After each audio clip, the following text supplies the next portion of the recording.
Very nice that you have joined, and I was very impressed by your IT and brain mapping and those kind of things. So, जी explain how exactly the brain mapping and this kind of the solution you are working. Super brain academy. No, no. I mean, I was reading about you in your own whatever way you introduce your IT and brain mapping and brain development solution. ऐसा कुछ आपने अपने उसमें लिखा हुआ था. What exactly it is? अच्छा, brain mapping का एक्चुअली क्या ना, हमारा एक ब्रेन उसका मैपिंग का चलता था सुपर ब्रेन एकेडमी का. अच्छा, ओके. इसमें क्या था, हम बच्चों का जो आईक्यू लेवल इस लेवल तक इंक्रीज कर देते थे. हाँ तो हाँ. किसी भी चीजों को ना आंख बंद करके भी फील कर सकते हैं. So, आप is it a spiritual dimension or IT dimension? Spiritual. It is a spiritual dimension. So you are connected with which school of spiritualism? नहीं नहीं, ये हमारा ही था. हम बच्चों को ट्रेनिंग देते थे कोविड से पहले. हमारी एक इंस्टीट्यूट थी सुपर ब्रेन एकेडमी. Okay. तो इसमें क्या होता है, जो हमारे 5 साल से लेकर 15 साल तक के जो बच्चे थे ना, हाँ हाँ. उनको हम इस लेवल पे ट्रेन कर देते थे. वो किसी भी कलर्स को कोई भी बुक रीड कर सकते हैं आंख बंद कर, आंखों पे पट्टी बांध करके. हाँ, ये मैंने कई लोगों का देखा, जैसे कि ये बात रविशंकर जी के यहाँ पर भी है, ये बात ईसा फाउंडेशन में भी है. एक जो है साउथ के जो वो थे ना, जो रन अवे फ्रॉम हियर, क्या नाम उनका, नित्यानंद जी. उनके जब जो है ना यहाँ पे उज्जैन में उनका कैंप लगा हुआ था ड्यूरिंग द सिंगस्त, तो ही also demonstrated the same thing. हाँ, बस यही था, फिर कोविड के बाद से बंद हो गया था ये. अच्छा, ओके ओके. अच्छा Sachin, let me know from where you have learnt about Crime Free Bharat Mission, and what is your perspective in joining it, and how would you like to contribute in it? आपने बोला था join करने के लिए, तो मैंने उसको थोड़ा पढ़ तो नहीं पाया हूँ, बट ज्वाइन किया और कुछ लोगों से और बात कर ली है. हाँ हाँ हाँ, ज्वाइन करने से पहले जो लोकल यहाँ की लोकल लोगों की कुछ समस्याएं हैं हाँ हाँ. रूलर की, तो हमको पहले ना, मैं कुछ सोच रहा हूँ उनकी भी कुछ प्रॉब्लम्स है, उनको मैं रिजॉल्व कराने में लगा हुआ हूँ पिछले काफी टाइम से. देखो, मैं आपको ये बताऊं, ये प्रॉब्लम चलती रहेंगी, नंबर 1. नंबर 2, जिनको आप अप्रोच करते हो वो they are not really inclined and they are not really organizationally meant to help you, right? Sachin, इसको एक बात को थोड़ा सा यदि बारीकी से हम समझने की कोशिश करेंगे, तो specially I will tell about कि जो नियम कानून अंग्रेजों ने भारतीय गुलामों को शासित करने के लिए, अपमानित करने के लिए और शोषित करने के लिए बनाया था, all those rules, regulations and processes have been imposed on us without changing comma or full stop, right? This no one can deny, right? जी सर. आज हमारे अधिकांश एक्ट जो है ना अंग्रेजी एरा के हैं, और जो थोड़ा बहुत हमने परिवर्तन किया उसमें भी हमने अपनी ब्यूरोक्रेसी और अपने ऑर्गेनाइजेशनल सेटअप की लॉर्डशिप को बढ़ाया ही है, उसके पावर को बढ़ाया है, और बेजे बिज नागरिक हमने उसे जो है स्ट्रेंथन किया और नागरिक को कमजोर किया, राइट? जी. अब यदि हम दूसरी बात कहें तो that is about, we can say कहना चाहिए कि जो पुलिस और ब्यूरोक्रेसी और जो हायरार्की है, वो भी अंग्रेजों ने जो भारतीयों गुलामों पर शासन करने के लिए बनाई थी, उसको एज इट इज थोप दिया. Do you agree with that? हाँ जी, वो तो एज इट इज है, कोई चेंजेस ही नहीं हुआ है.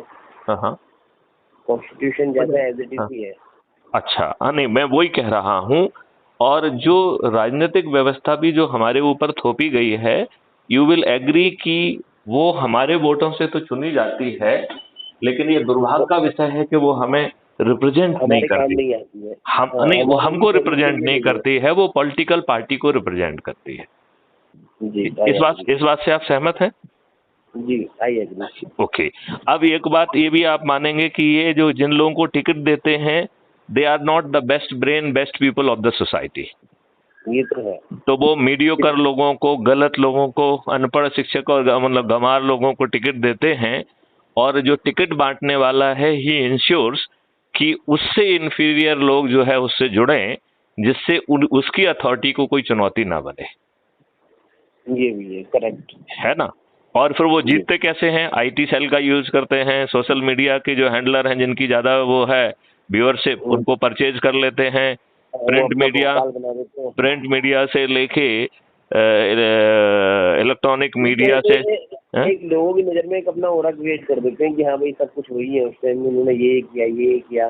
करेक्ट। तो वो एक हेलोजनाइजेशन और एक ऐसा जो है इम्पैक्ट क्रिएट करते हैं, और उस इम्पैक्ट के आधार पर जो है वो जीत जाते हैं, और जीतने के लिए वो इतना सादा पैसा खर्च करते हैं कि जिस दिन वो जीतते हैं उसके दूसरे दिन से ही वो आकंठ भ्रष्टाचार में डूब जाते हैं। वो उनको रिट्रीट भी करना है। Correct correct correct correct. और एक गुना नहीं करके कई गुना रिट्रीट होना है। बिल्कुल ठीक कह रहे हैं आप। तो अब हमारे पास केवल एक ही विकल्प है कि हम एक कुछ अनूठा सा मॉडल लेके आए जो खर्चीला ना हो, क्योंकि यदि आप खर्च करेंगे तो आप भी एक दूसरे केजरीवाल बन जाएंगे, राइट? क्योंकि फिर आप उसी दलदल में जा रहे हैं, वही ड्रामा कर रहे हैं, वही नाटक कर रहे हैं, वही फ्री भी कर रहे हैं, वही गोल टॉपी लगाकर डिस्क्रिमिनेटरी पॉलिटिक्स कर रहे हैं, तुष्टीकरण की पॉलिटिक्स कर रहे हैं, फ्री भी बांट के, दारू बांट के और किसी भी तरीके से मूर्ख बना के सत्ता में आप काबिज हो रहे हैं। देश को बर्बाद करने का मुख्य कारण ये फ्रीबीज ही है। देखो आप अकेले फ्री भी कह रहे हैं, हम तो कह रहे हैं फ्री भी इज वन। आपको गरीब बना के रखना दूसरा, राइट? क्योंकि आपको गरीब बना के रखना एक राजनीतिक मजबूरी है। सचिन, आप इस बात को आई डोंट नो कितना समझते हैं। इनके सपोर्टर्स कहाँ से आएंगे?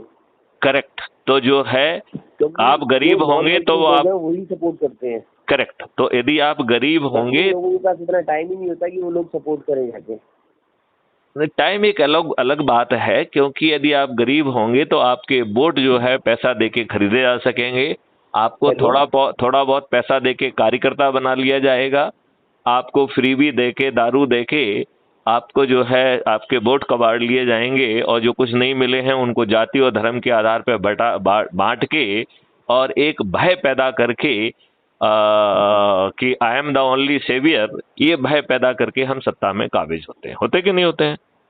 जी। तो क्राइम फ्री भारत मिशन जो है, इसकी क्राइम फ्री भारत की एक यूट्यूब चैनल है। Crime free Bharat is in all media, all social medias में है, राइट? ठीक है। चाहे आप जो है ना फेसबुक में देखें, चाहे इंस्टाग्राम में देखें, चाहे जो है उसके खुद की वेबसाइट्स को देखें या लिंक्डइन को देखें, सभी में जो है there is a crime free Bharat, right? Including Twitter, right? जी। तो इसमें 1400 ज्यादा वीडियो हैं। And crime free Bharat mission का ये सोचना है कि क्राइम फ्री भारत मिशन जो है is in position to make this country not fully crime free but a notionally crime free country, जिसमें आपको थाने नहीं जाना होगा, बिना थाने जाए आपकी जो है एफआईआर दर्ज हो सकेगी। यदि कोई गलत एफआईआर दर्ज करेगा तो उसके विरुद्ध कार्रवाई हो सकेगी। 15 दिन में चालान, वो भी अकाट साक्ष्यों के साथ, crime free Bharat K techno engine की मदद से संभव हो सकेगा। और वीडियो बेस्ड डिस्ट्रीब्यूटेड ट्रायल के सिस्टम के माध्यम कुछ लोग तो हैं अभी भी मेरे साथ, हाँ, तो किसी की हेल्प करता है उसके बाद वो फिर उसको रिटर्न ही नहीं देना चाहता है। देखो, यदि आप कमजोर हालत से यदि मदद करेंगे तो कुछ लोगों की मदद कर पाए। हाँ, मैंने कहा यदि आप कमजोर हालत से मदद करेंगे तो कुछ लोगों की मदद कर पाएंगे। हाँ, ठीक है ना? कुछ लोग भी, हाँ, इस तरह से कुछ लोग भी हैं मैंने आइडेंटिफाई किया, क्योंकि हम रूरल डेवलपमेंट पे काम करते हैं। हाँ। तो आप एक काम करिए, हमने एक पूरा एनर्जी मॉडल डेवलप किया है जिसमें खर्च विहीन व्यवस्था के तहत पूरी चीजें बदल दी जाएंगी, जिसमें हम अपने चुने हुए नेताओं से अनुनय विनय प्रार्थना भी कर पाएंगे, उन्हें विवश भी कर पाएंगे और जरूरत होने पर बिना खर्च किए उन्हें पराजित भी कर पाएंगे। ऐसा पावरफुल मॉडल है, और इस मॉडल में ना किसी को पैसा देना है, ना कोई नियम कानून को तोड़ना है, ना किसी कंडक्ट रूल का वायलेशन करना है। ऐसा पावरफुल सिस्टम है। इसमें केवल 9 दिन का व्रत है, जैसे 9 दुर्गा व्रत होता है वैसा व्रत है। और वो व्रत क्या कहता है? वो व्रत ये कहता है कि आपको 9 दिन तक 10-10 ऐसे लोगों को जोड़ना है, उनको ऊर्जाकृत करना है और उनको संकल्पित करना है जिससे वो अपने प्रभाव क्षेत्र के 10-10 लोगों को 9 दिन के लिए जोड़ें, राइट। और ये हमने बहुत सारे वीडियो ऑडियो में बात समझाई है कि कैसे हम 9 दिन में 100 करोड़ तक पहुंच जाएंगे। और 37 करोड़ लोगों के बारे में हमें ध्यान नहीं देना है, क्योंकि ये वो लोग हैं जो आज जो है आज की व्यवस्था से लाभान्वित हो रहे हैं, और ये ऊंचे पदों पर बैठे हुए लोग हैं, ये समाज सेवी संगठन से भी जुड़े हुए हैं, ये यहाँ वहाँ की बहुत सारी कमेटी एनजीओज बना के भी बैठ गए हैं, बहुत सारी पॉलिटिकल पार्टी बना के बैठ गए हैं, लेकिन इनका ध्येय भारत का भला करना बिल्कुल नहीं है। और ये जो है सोलो में अपने लाभ के लिए काम करते हैं, इन्हें दूसरों से कोई लेना देना नहीं है। तो ये हमारे दृष्टिकोण से पत्थर हैं। और एक दूसरे कैटेगरी के भी पत्थर हैं जिनके इतने ज़्यादा नेगेटिव एक्सपीरियंस इस सोसाइटी से हैं, जिन्हें अपने परिवार के लोगों ने धोखा दिया, समाज ने धोखा दिया, उन्हें कहीं से न्याय नहीं मिला, और कई लोगों के विरुद्ध तो झूठे मुकदमे कायम हो गए और वो जेल में भी सड़क के बाहर आ गए हैं। और उन्होंने ये मान लिया है कि अब ये सड़ी गली राजनीतिक व्यवस्था में इस देश का कोई लाभ नहीं होने वाला और ये देश बदलने वाला नहीं है, राइट। तो ये पत्थर कैटेगरी 2 है।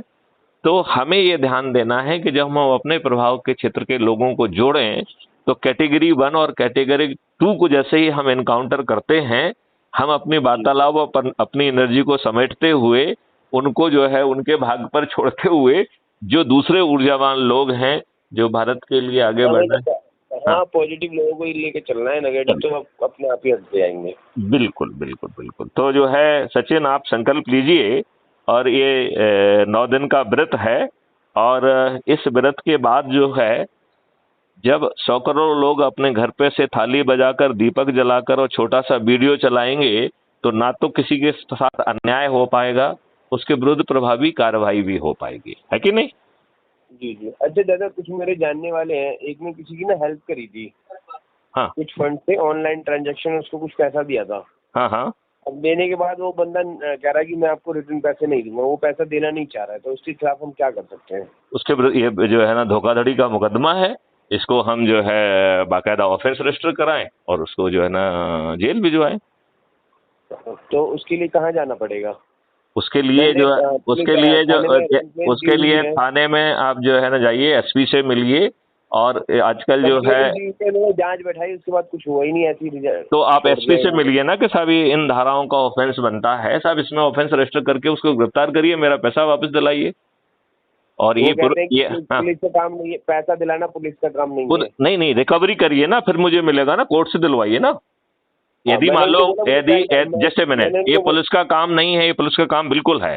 धोखाधड़ी की जो रकम है उसे जब्त करना पुलिस का काम है, और कोर्ट से आदेश प्राप्त करके जिसकी वो रकम है उसको वापस करना पुलिस का काम है। कौन कहता है पुलिस का काम नहीं है?